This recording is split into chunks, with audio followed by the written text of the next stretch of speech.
I'm Matt Braunger. This might help. I am not a doctor. This might help. I'm not a professional. Let's have fun.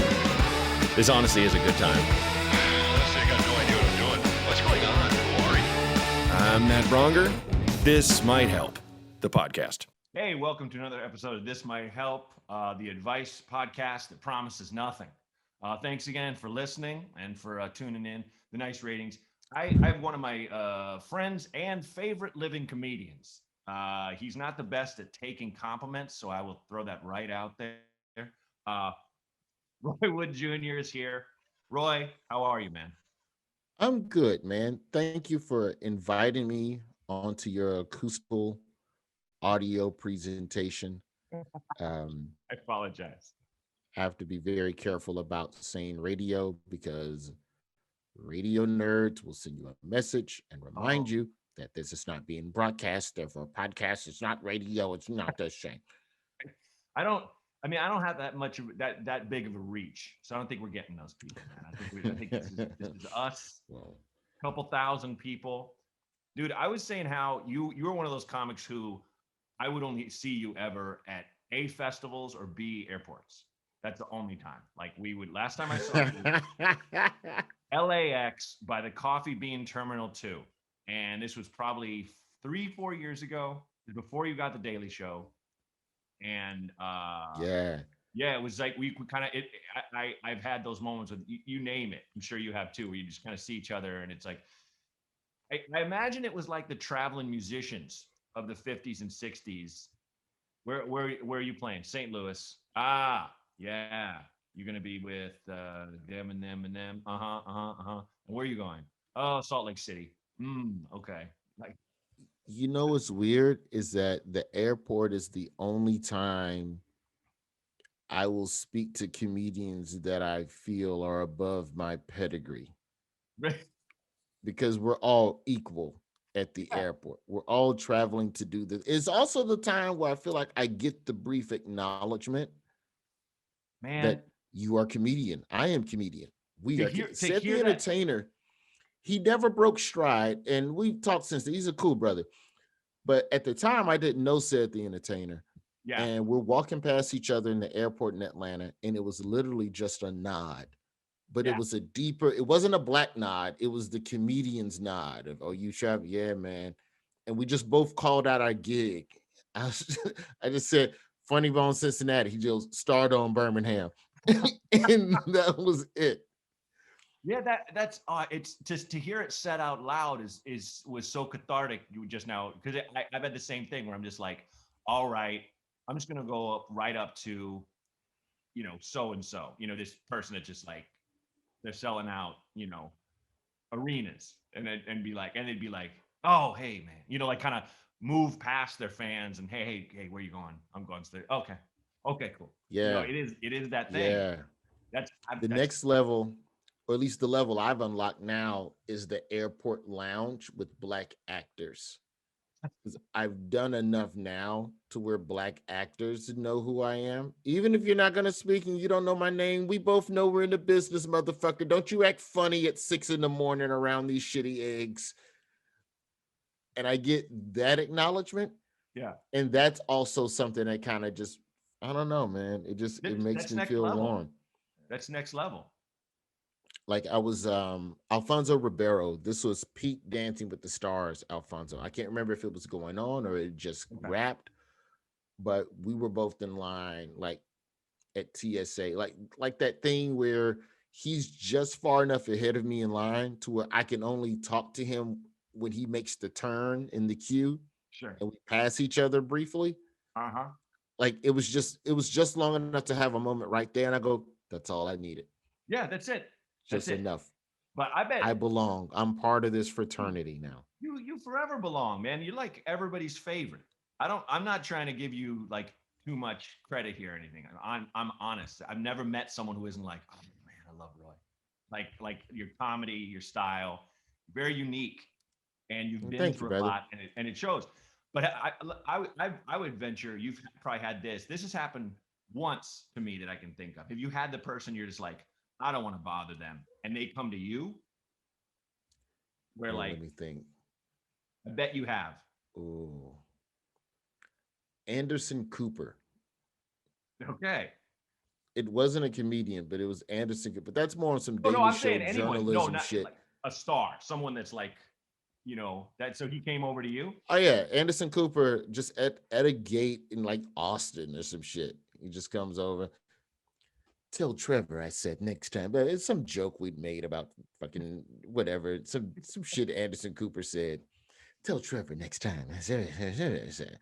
And we just shared a quick laugh, and it's like, I know you are, I know what you do. Fucking respect. We're both out here doing the shit, and you Yeah. keep it moving. That's the important thing, though, is to keep it moving. Don't make it weird and go, so Anderson Cooper, how is it like when you're fucking Where are you going? correspondent? Gonna get a drink, or you want to get a coffee? He was in it. Also, he was in his safari vest, so I know he was going to some disaster-stricken place, and you can see the stress on his face. He's there with his producer reading through the notes of whatever. Mentally preparing himself. Mm-hmm. Yeah. A person who's born into the money of the Vanderbilt family, going to a war-ravaged third world country. That's got to be a real twist inside. Yeah, my wife and I were at a restaurant, and Tay Diggs was across the room, and we are like talking about how much we like him, and I was like, oh, we don't bother him though. And it was time to go, so we get up, we're leaving, and he crosses the room to get to me, and he's like, hey, I don't want to bother you, but I saw you on Up All Night. You are hilarious. And I was like, dude, what? Thanks. And he like shook my hand, and I was like, wow, thanks. Yeah, he did. He's like, I'm Tay. Like, I know. And we left, and it was funny. Yeah, dude, one of those moments. I generally do not speak to other celebrities. Sure.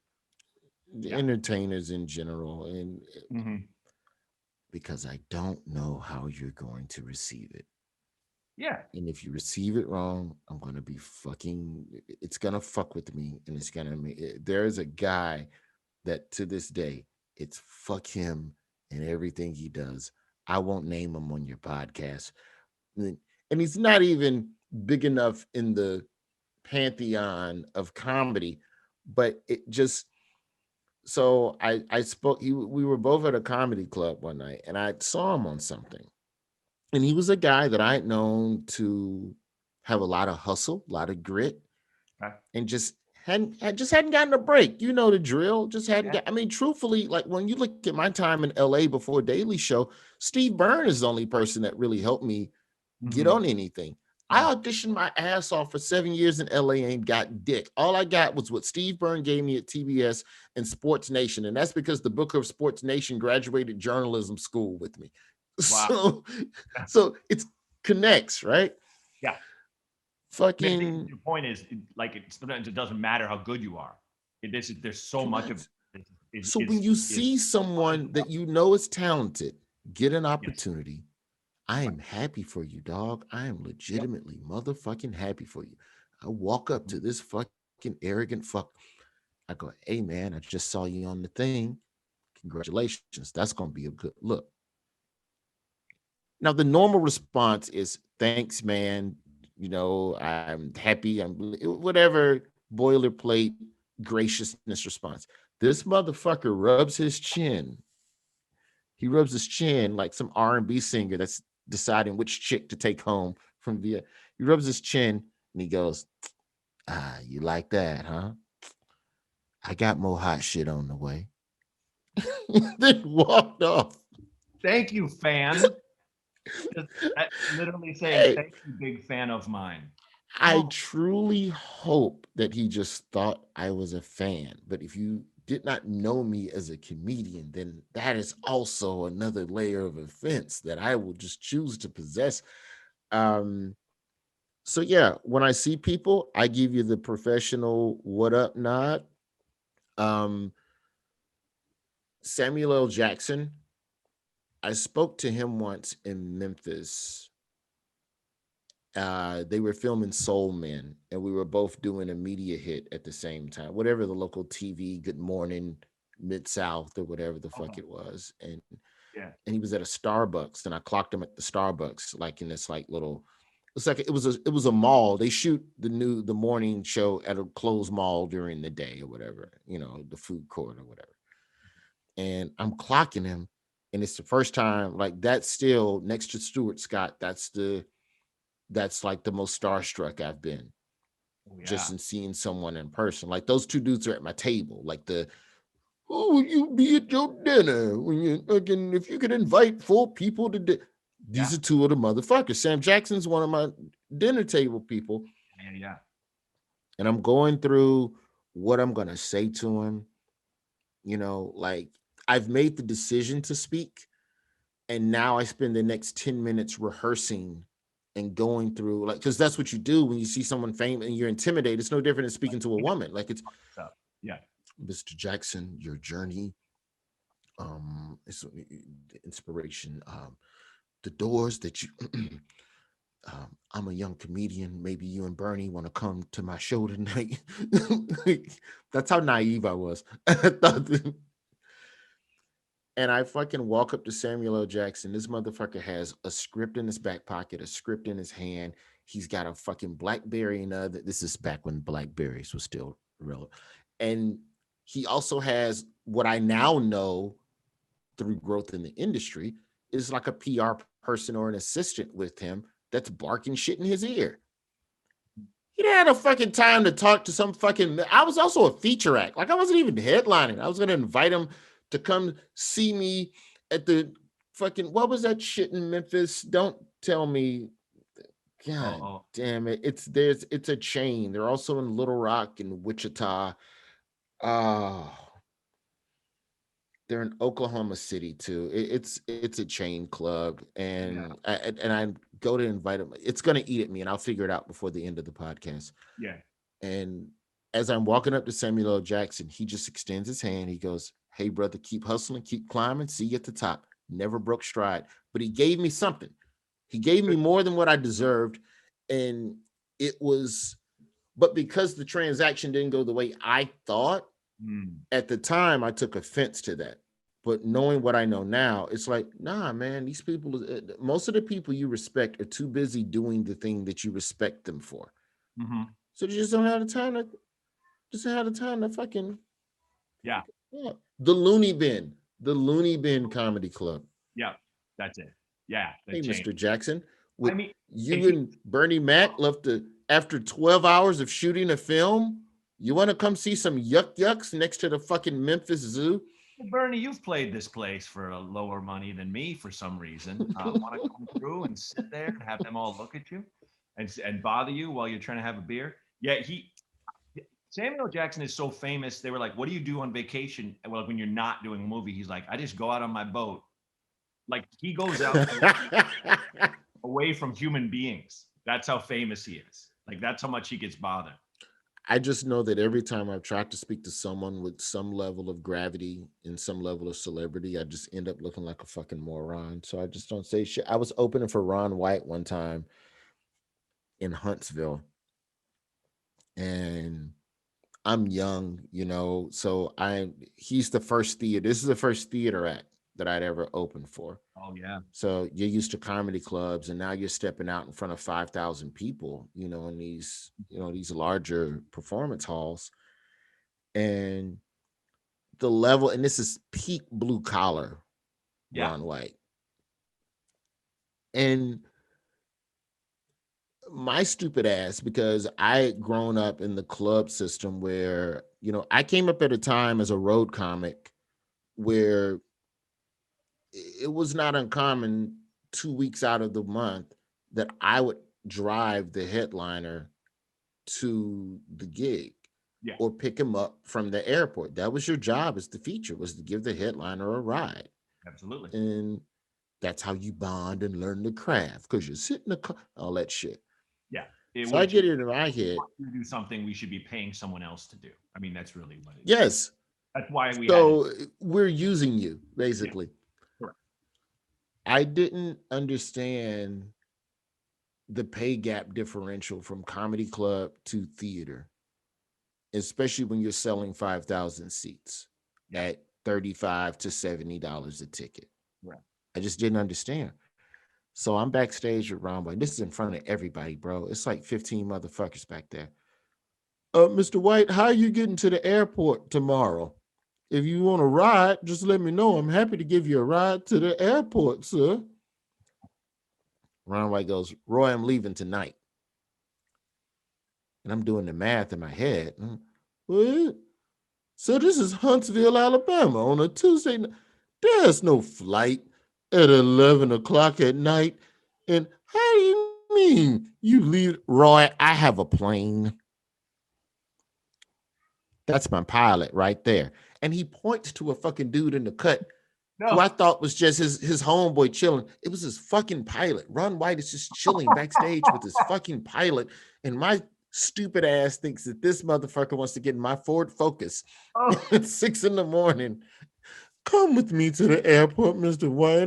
Because I thought he was just a regular ass perform next to the Memphis Zoo as headliner. God damn, I was so embarrassed. That's my pilot. Roy, I have a plane. That's my pilot.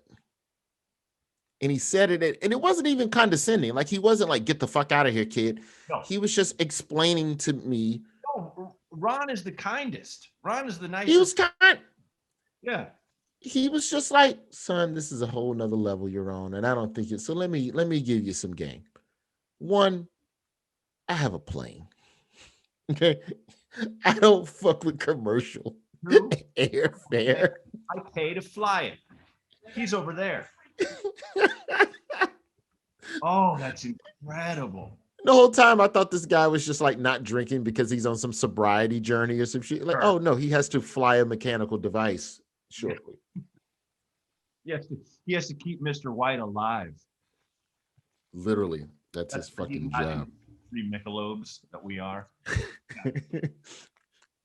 Yeah, man. So yeah, I generally speaking, I don't fuck with celebrities. I just stay away from them. Yeah, and I think that's smart, because it's just like, talk about the last year has been the great equalizer. Like, everything fell apart anyway, and we were all just people anyway.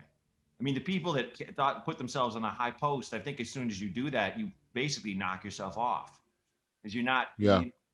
You see the same people going down as you saw coming up, and the best advice I've ever gotten in my life is, just be kind, just be cool to everybody, man. Don't ever, drink your own Kool-Aid, because there's you came up like working harder than anyone, not only going through all these clubs, but going through these areas where a lot of black comics did not play. Ooh. I don't think, because I had to fucking eat every week, bro. Yeah. Like, I mean, everybody talks all that Chitlin circuit and how wonderful it was to perform in these black venues, and it was, but that money wasn't weekly. That money was monthly in a lot of markets. If you want to pay your bills every week as a road comic in the South, you have to perform for every demographic. Yeah. I mean, there's more money to be made. Yeah. I could work Monday through Wednesday performing for white people. Black people don't go out till Thursday and fucking for comedy. Mm-hmm. Yeah. Weekend. That's a weekend activity. Right. So black rooms are predominantly weekend fucking things, but I could make money up and down the Gulf Coast performing at casinos Monday through Wednesday. They were terrible gigs, and no one in the room was under the age of 65. Right. And many were in there were, I say this nicely,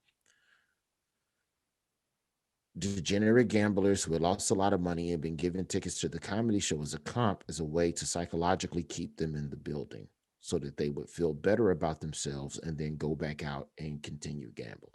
That was literally the purpose. I've heard it said. I don't think that needed a prerequisite statement. I think you just kind of nailed it right there. The degenerate gambler is even generous. Because the casino manager, like a traditional stand-up show, for the people who don't know, is usually 3 comics, 90 minutes is the number. Sometimes it may go a little longer, but an hour and a half is the general sweet spot. Casino comedy shows, they want it 70 to 75 minutes. We don't want these people in here for any longer than an hour or so. Mm-hmm. And I went over one night. Oh, good. And the show went to 90 minutes. And the casino manager pulled me to the side and blasted me. And basically to my face told me, this show ain't about you and your jokes and whatever the fuck you're working on. Our job is to get these people back in a good mood and get them back out there gambling. So when you think you've done that, stop talking. Wow. My show ends at 70 minutes. Yep. Yes, sir. Okay. Oh, sure. Yeah. Yeah, I'm not trying to I fuck did up the those for a bread. long time too. And it's at that point, you're just like, sir, I can't tell you how badly I want to leave. So I want to thank you for giving me that limit. But Because dude, we used to do biker bars. I used to do racist shit too, like performing for people that 100% these are fucking racist. But you're cool because you're here to fucking perform. We did this biker bar in Pine Bluff, Arkansas. And one of the guys kept asking me where I was staying. oh, And it was like uncomfortable. And I like just from the didn't go audience. back to the hotel. No, this is after the show. Oh, Yeah, man, in town. So where about they got you staying, buddy? And I fucked up and named the hotel. And he's like, now which one? And I was like, no. red flag. Yeah, Red yeah. flag right there. And I just left, bro. I left and I had to go back to Birmingham that night anyway. I was going to go back to the hotel. Back in those days, if the gig was within 5 hours of Birmingham, I would drive back that night so I could do radio that morning because I was still interning at the radio station. Yeah. Motherfuckers just ask that shit, bro. I would just leave and then I would just sleep at a truck stop. Flying J was my truck stop sleeping Oh yeah. spot of choice. I'm a Flying Well, J guy. I don't fuck with Travel America or Pilot. The We configuration drove of the parking lot's not favorable to safety. we drove across the country in October, and I changed the baby many times at a Flying J. Many times. Yo, Flying J is where I used to stop to get internet. I used to check my email. This is 2000, 2001. Maybe somewhere between 99. I didn't get my first laptop till I think 03. So like that 4-year stretch, I checked my email at Flying J truck stops on the road, and it was $3. It was $3. It was $1 for 3 minutes of internet. And that was just enough time to check because that's how you found your avails and gigs. And bookers would just send a carpet bomb. They would carpet bomb every comic in their address book and go, Biloxi tomorrow, $200. Who wants it? Yeah. And whoever's the first motherfucker to reply, you win. They weren't trying to stack the show and compliment comedic stuff. Like, no, which one of you fucking roaches wants to go do exactly 70 minutes at Casino Magic in fucking Gulfport? Well, it's like my life's philosophy is just keep improving your problems, because that's it. Like, I mean, I think it's just like if you have better problems now than you had back then, you're doing all right. I feel like you got some good problems now, Ryan. Absolutely. I think it's good. Absolutely. Do Good you problems. get asked advice a lot? Do you have people that are like, hey, can I bounce this off you? Like friends or even Really strangers? friends, young comics, but young comics, they're just curious. And how can I put this? If you've been doing comedy more than 2 years, you will get more detailed advice. Oh yeah, sure. Yeah. I probably should push that number to 5 years, but you won't get from 2 to 5 years without some help. And if you care enough to ask, then fine, I'll fuck with you. But anybody under 2 years, it's more boilerplate. I can sum it up in a paragraph. Just keep doing it, keep writing, and perform everywhere. That's it. But they think there's more and they want to know more, but there's nothing else for you to learn until you continue to perform. Because it's just because you're not qualified to receive the not yet upper level 4,000 level course advice. You got to take your prerequisite classes first, bro. You're still remedial for a few years, for sure. Yeah, I would honestly, I would argue you're remedial until maybe year 7, and then it's not till maybe year 10 that you really start. Oh, I know what I'm doing. Yes. Now it's muscle memory. memory. I got it. Yeah. Yeah. And you can kind of like on the show, I don't know what the calls are. I put your name out there. People just call in and leave messages. Sometimes we get people, everyone says, hey, how do I make it? We take those and we throw them right in the trash, but there might be something. If someone's got a specific thing, sure, we'll go for it. But I've been doing this show long enough that most people know that what advice I give is just, and I mean just what you just said. Not necessarily the exact same time frame, but that's what everyone who's been doing it long enough. Like we all know the wisdom. So what I'm going to do at some point, I originally thought it as a podcast, but it can't be that.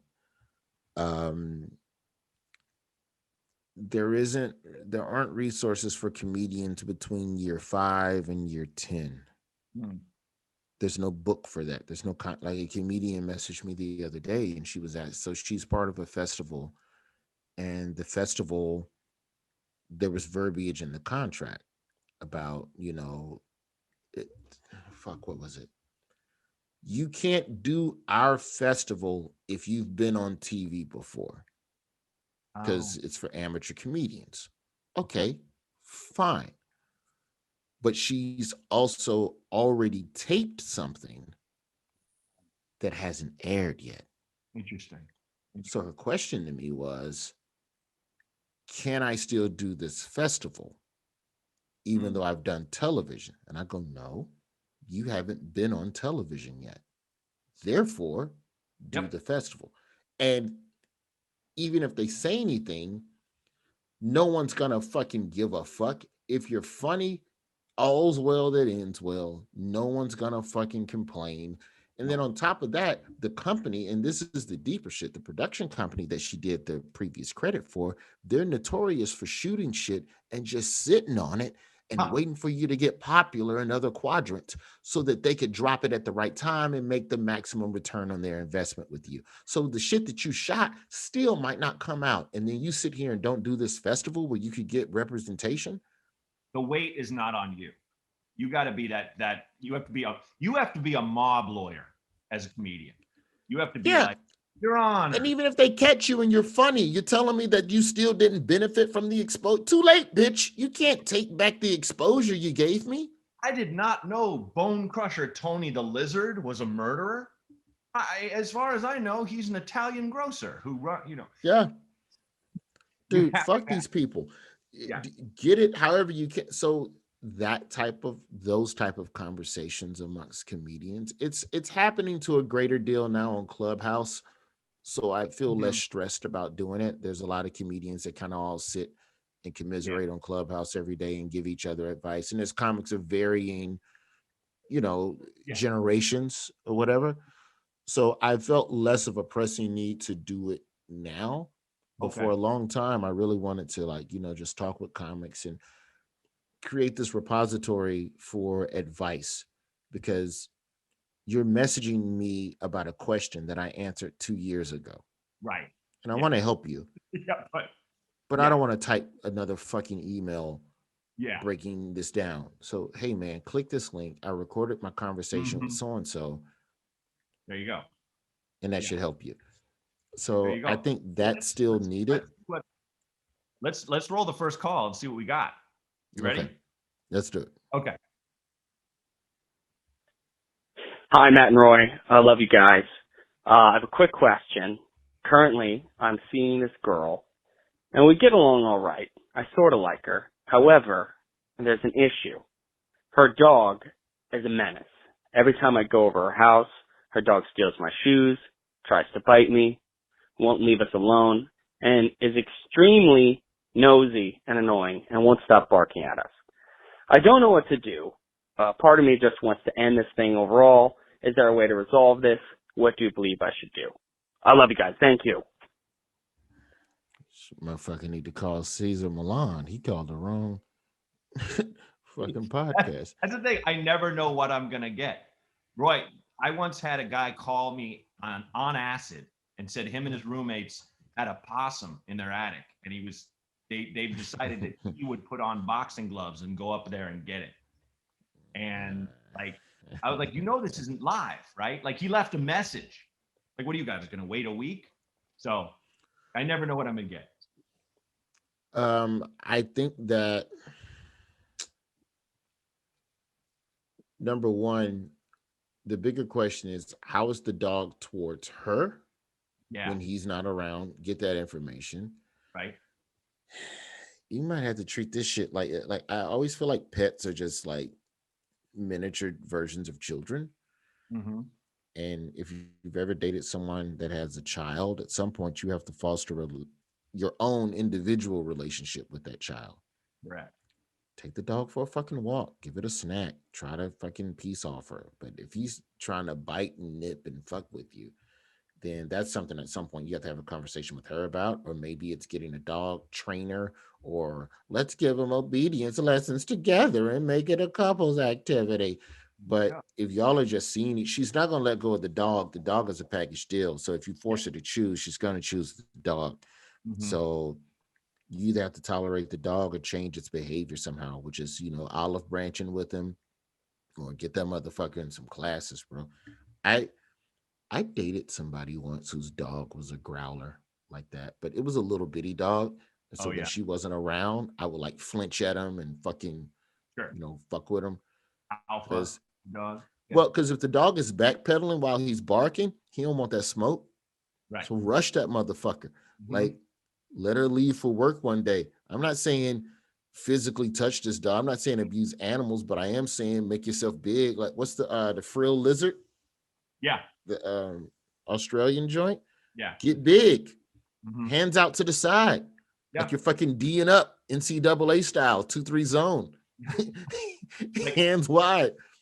if you're ever like on a hiking trail and a bear comes up to you, like when bears stand up, that's the thing why we look threatening to bears, because when bears stand up, they're like, it's let's go. That's like that means me and you.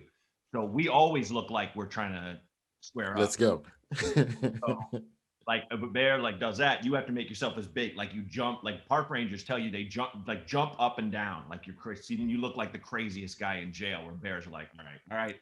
Yeah. Like I don't know what you're gonna do. I'm just gonna walk away. You know, it's that same thing. You have to show that dog. And like I have kind of a hair trigger, so I think so. Sometimes I will just spill and be like, look, here's what's wrong right now, because I think I would just be like, your dog sucks. I would just say to her, like, this dog is fucked up. This dog is trying to bite me every time. Are you not noticing this? I know you love this dog, but I feel in danger. It's uncomfortable. Like even what you said, where the dog was growling, like I hate that. The dog won't stop looking at you and growling. I've had that like on a plane where a baby keeps staring at me and like making noises. Like this kid just kept going, no, no. And I looked at the baby and was like, hey, hi. And she'd go, no. And then I'd turn away and the baby'd still stare at me. And she just kept saying no over and over. And I'm like, lady, you got to See, talk that's to where me. you got to start saying no back. And then you're both just two motherfuckers annoying the rest of the plane. And then someone's going to make one of you shut the fuck up. Now it's And everybody's problem. that's, yeah, if the bigger issue though is if she doesn't see an issue with the way the dog is treating you, then you just got to be straight up, man. That's You exactly. know, but he Yeah. called for advice. That means he likes her because Mhm. it'd have been easier to just cut her off. Yeah. But the dog isn't going to go anywhere. So either your behavior towards the dog has to change or the dog's behavior towards you. So it's either bacon bits Yeah. or fucking class. Yeah. Now don't pay for the fucking class unless you No. really like her. No, and the dog is a dog. Like she's a person. She has to recognize this situation. And she has Yeah, to, maybe she don't know, but dogs are like children. They're one way with you and then another way when another motherfucker comes around. So just, hey, to your point. if you don't mind, I really like being around you. But your Mhm. dog is tripping sometimes. So would you be opposed to us getting some class? Make it a us, get an Uh-huh. activity. Yeah. Yeah. That's perfect. All right. Hope that helped, caller. Caller number 2. Hey, Matt, I know you got Roy on tomorrow, and I know he has a young son. I've got a 3-year-old daughter, and she's absolutely kicking my butt right now with potty training. I was curious if Roy had any advice as it relates to that. I love following you on Instagram, Shit. and thanks. Appreciate it. Bro, my kids, grandmother potty trained him. We lucked out. We had been trying for months. And then we left him alone with her for 3 days. And when we came back on Monday, it was just a fucking victorious fucking thing. And I feel so bad for passing the buck like that. You can't shame them when they piss their pants. We tend to take toys away or use a reward-based system. So if you do the thing, you get the toy today, the way they do like tennis ball, again, like dogs, the way you do a tennis ball with a dog, you get the treat, you did the thing, here's the car that my son loves Paw Patrol. So you know what? You went to the potty right away, you get to watch Paw Patrol. Yeah. That's You great. get to watch an episode of Paw Patrol. Like that was the thing. Like whatever they love, take it from them and then try to create a reward-based system. We watched every video. It's a fucking stupid video, but he loved it. It's called the woman's name is Snook Nook. Okay. Writing it down right now. Because I got an 8-month-old. So shit, bro, your time is coming. But girls supposed to learn it quicker than boys, they say. I've heard that too. Yeah. And you have just okay. Son? Here it is on YouTube. It's called You Made a Potty. If you just type in You Made a Potty. Okay. Is it Snook Nook? Is that right? Yeah. It's a black woman. She's the first video. If you type in You Made a Potty, got it. She's the first result. Okay. And it's just a bunch of kids celebrating that they took a shit in a bowl and they're happy. She's happy. The kids are dancing. So anytime she does go to the potty, play that song, and that kind of becomes like the victory song or whatever. All right. And my son enjoyed the feeling of dancing and jovial, like he likes, which is why his grandmother was a better play, because I'm very methodical and systematic. You do it, and you feel your belly tingle. Elmo says when you feel a tingle.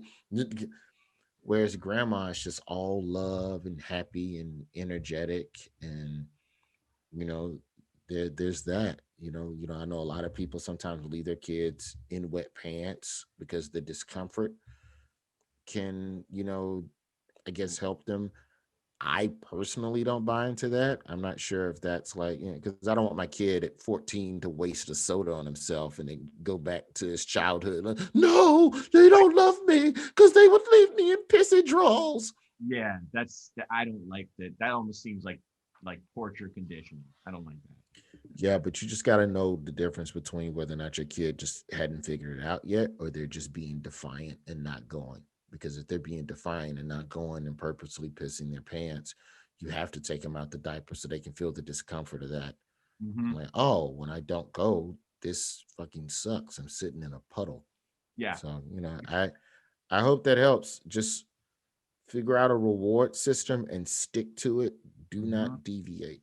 This is good. This is good. I mean, because this is one of the first times I've had a caller call someone that I was like, ooh, I would like to know this too. And your answer that was ship shape, man. That was awesome. I'm not qualified for any of this shit, bro. Sure. That's kind of the point, man. This isn't fucking Dr. Drew. We're just, some road dog scumbags, All right, caller number 3. Yeah, I really need some advice for a new job that I just started. I started a new job, and normally the training's in person, but it's all over Zoom. And so I'm really just looking for a way that I can make a big splash, make myself known, make sure that the company knows that I'm a good employee and valued. And so what can I do to make myself known in my first few days and only over Zoom? Really appreciate your advice and your time. Thanks.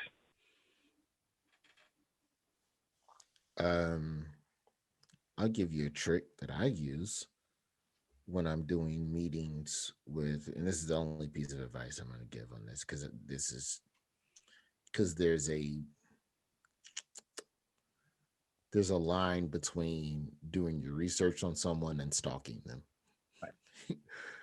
So when you're pitching a television show, more often than not, you're not pitching the show, you're pitching yourself.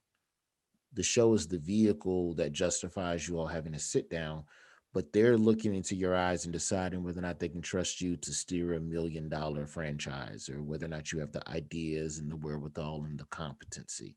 Yep. For me, it's identifying the things that are relatable between me and these strangers and figuring out ways to integrate that into the conversation with them in a way that's organic, that doesn't feel like, so I saw on your Instagram you like the fucking Kansas City Royals. Yeah. And I would You say just bring up and not baseball. familiar either, you know. Correct. Like Roy, you and I enjoy the temperature of Birmingham. We're the same. And you know, and right then you're like, we're not the same. I'm not Correct. money, man.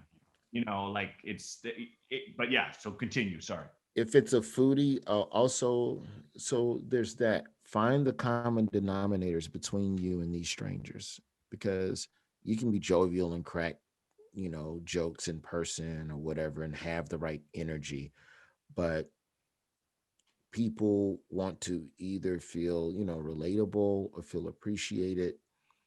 And I think the way you can make them feel appreciated initially is to ask some questions. And I don't think that makes you look dumb. It makes them feel needed and wanted, which people enjoy, which makes them put you in a positive regard. And it's not just questions about the job. It could literally be, I don't know if all of you all are in the same city. It sounds like you are. But if even that's the case, then these people have full names. They have social media profiles. Does the kid play a sport? What's the fucking sport? Is this guy active in it? Does he like sneakers? Does he like food? Everybody's got a fucking love. And it could be the beach. And that's something as simple as when you're talking to them about blah, blah, blah. Like a lot of it happens, especially in Zoom.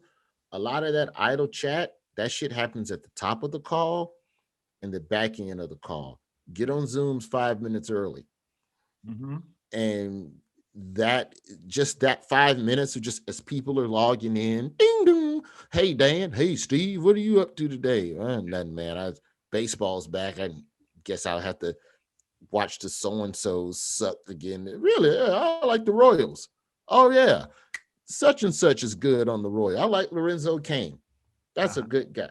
Like, and the crazy thing is that on Zoom, you can have a fucking cheat sheet right to the side. Yep. And so I'm not saying full-blown stalk these people, but find the common denominators that exist between you and these newfound strangers. Figure out organic ways to bring up those similarities within conversations, and you'll be on the right path. Yeah, I mean, that's exactly the only thing I would add is, just like to use your analogy of selling a show. I had an agent once say to me, like, if you're pitching a project, what you're really saying is, can I have $9 million? Basically, that's what you're saying. You're asking for an ungodly amount of money. So like it's up to you to do all the research and be as interesting and as attractive to them as possible. But really what that translates to in your normal everyday job is, can you stand me? Because if you're hiring someone, you're like, can I stand this person? Are they fine to be around? If they're fun to be around, that's a cool thing. But if they're too fun, that's too much. But if they're around me and I don't mind it, and I'm like, that's the beginning of every great relationship is I can stand this person. I can, wow, this is cool. And their presence isn't grating. And if you're that person, Zoom call, where it's just like, this person is cool to be around. This person is an addition. The term that's always thrown around is they add value. If you're just there, and just like on your date, if you come off desperate, no one wants to be around you. But if you come off like, you know what, you're a good team member. You're a good addition. You should join my, my baseball team, like in this aspect ratio, this analogy. You know, it's like Literally, that's all it is. all it is. Just don't sit there going, I gotta impress them. Just be like, I'm gonna impress them right now. Watch, you know, and a swing and a miss, but you gotta swing. So And if they're into fantasy football, join one of the leagues, but also don't win the first year. It's just hard to do when you're trying to play to lose fantasy football is when some jackass you put in who's done dick all year scores 5 touchdowns and you accidentally win the game. That's how it always goes. Yeah, it's like you know, NCAA brackets. You know, you just like people could study their whole lives and they won't. Someone checking randomly will always beat their bracket, always. Against everything it's supposed to be. Pine State beat USC? What? How? Yeah, everybody has a passion. Find theirs and figure out a way to make it adjacent to your own, and then they'll have something that they give a fuck about talking to you about other than work. Because that's ultimately all you want at work is at least one motherfucker you can drink with or talk shit about the other coworkers. But that's it. That's it. So this was dope, man. Thank you so much for coming on the show. Is there anything you want to plug that's coming up? I really hate that other guy didn't call in. I fucking told him to call in. I guess he didn't. There was you had a guy? Some guy messaged me, and he's married, and he's going through his wife's photo album, and he found pictures of her in blackface, and so now he's thinking about divorcing her. Well, okay. Let's stay on a moment longer, okay? Even though he didn't. I was excited for that one. I guess that one didn't come through, man. God damn it. That's insane. He felt like, how do we do?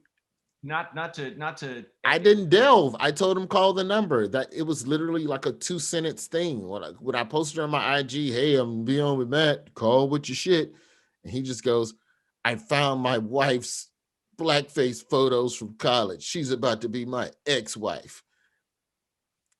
Oh. I don't know if old racism is enough of a reason to divorce someone. Yeah, that's interesting. I just got a DM from Renee, our producer. He said we did not get that call. That fucker didn't call in. Damn, because that would have been a good one. Renee's got good.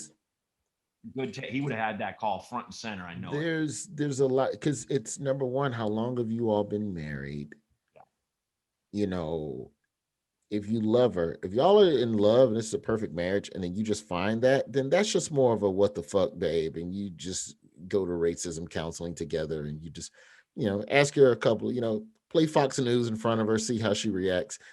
Like you gotta see. I guess now play OAN in front of her. Well, when I had Dave Holmes on, and it was all the blackface outings were happening. This was probably a year ago, the modern ones, and he was like, I'm just surprised the amount of blackface history people have that are like my age and younger. I don't, you know, I was like, I'm baffled too, you know, but I think so much of it was, and I'm far from excusing it because it's just the worst, but someone was just like, you know, I'm a huge fan of Cisco, or or whatever it was, you know, and it's just stupid. It was the thing with someone trying to do a tribute and just missing the mark and not reading the room at all. And it's embarrassing, but risking your employment and life's reputation for the sake of a black costume, in a weird way, is kind of the highest compliment to the person you've wanted to become. I'm willing to bet my whole career that you all would love me as Prince if I just put this black shoe shine on my fucking face. I don't know. Like, what's worse, finding old blackface pictures of your wife, of your spouse, finding old blackface pictures of your spouse, or just finding like a Klan robe just under the, like, still fresh fucking washed. Like this is an actively used clan. Like how you keep your karate gi for a tournament. Like this is not. Oh yeah. This is when I'm gonna be It's under. Batman in the third act when he goes to put on the special Batman suit because it's really time to kick ass, and the suit comes up out the floor and it opens up. One he's been saving. This is my Sunday KKK robe. This is the one that I just knee jerk. I think that finding old blackface pictures is a conversation before it is a trip to the divorce lawyer. Yeah. That's just knee jerk. Unless there's other shit going on in your marriage, and this is just this is the out. If there have been warning signs throughout your relationship that you have willfully ignored, you know, let's not go in here. There's too many black people. Let's, you know, things like that. You know, I don't. Why are you watching this blackish bullshit? Yeah. What is this? Why isn't there? Yeah, they're literally saying, you know, like Trump said, why is we'd be so offended if there's a whitish that don't even, you don't get it. Yeah. Yeah, sure. That could be leading to irreconcilable difference, but yeah, I think if there's kind of a momentary mistake, because I think there's what I find. I've said this a million times. People tend to wish, and I do too, that life were Star Wars, that there was just a great big Death Star and we blow it up and we're good, and all of the sins of the past are erased and we're fine. So I find that white people, that my people are too often performative and on the attack to destroy, where it's like, that's the guy, that's the problem. When it's like, well, I'm the problem. I don't, you know, I try not to be, but it's like, we're all a part of the beneficiary of it. And me finding out someone I know has blackface and going, look, everyone, or being like, I made sure to divorce this person. It's like, are you doing that to make yourself feel better? To show that you're the good kind of white person? Or is this someone that made a mistake and you should talk to them and figure out what the deal was? And she's probably deeply ashamed. I will say it's strange that she still has those pictures. Speaking for myself, if I did. He said photo album. That means they were developed. That means she took the film down to fucking Walgreens 24-hour and fucking printed them. I'll be back next Tuesday for my racism party pictures, please. If you could have those ready. If I had my Prince Halloween in college, that you would never, that picture would be burned. That picture would be burned, or I would save it to show my embarrassment, to be like, never do this. See this? I did it terrible. I didn't think it was bad at the time. You know? Yeah, but the fact that those exist, but she might have long forgotten about it. How old is that photo album? You know? Yeah, what if she's like 80, he's 70? He's like, bitch, what is this? And she just goes, motherfucker, it was 42. What do you think we was doing back in 42? Nat King Cole. Yes, and I fucked him. What of it, John? No. I was a huge fan of Eartha Kitt. That I wanted. Yeah. All right. So I'm gonna message that guy next time I'm on. I'm gonna tell him to fucking call. Oh, please do, God. And I'm so glad you brought it up. Jesus Christ, that's like the best one. Oh, so low down. I just want to plug the podcast, bro. Roy's Job Fair, available wherever you download whatever the fuck. It's basically just people telling terrible employment stories, but we also speak with people that are hiring in their respective industries. So, you know, we just talk about pivoting into different careers and what that's like. If you're looking for a job, it's a place to go. If you already got a job, it's a place to come laugh. You know, good times, man. That was great, brother, man. Thanks for having me, man. Thanks for having me. Yeah, thank you so much, dude. All right, brother. Have a good one, man. All right, take care of yourself, dude. Yes, sir. See you. Oh my God, that episode was incredible. Hey, if you have any advice, doesn't matter what it is, if you have a spouse who has secret blackface pictures or anything else, call, it's anonymous, and leave me a message at 323-763-0228. Again, 323-763-0228. And I thank you. This Might Help with Matt Braunger was created and hosted by me, Matt Braunger. Produced by Outer Circle Media. Executive producers Matt Kleinschmidt and Robert Kelly for the Laugh Button Podcasts.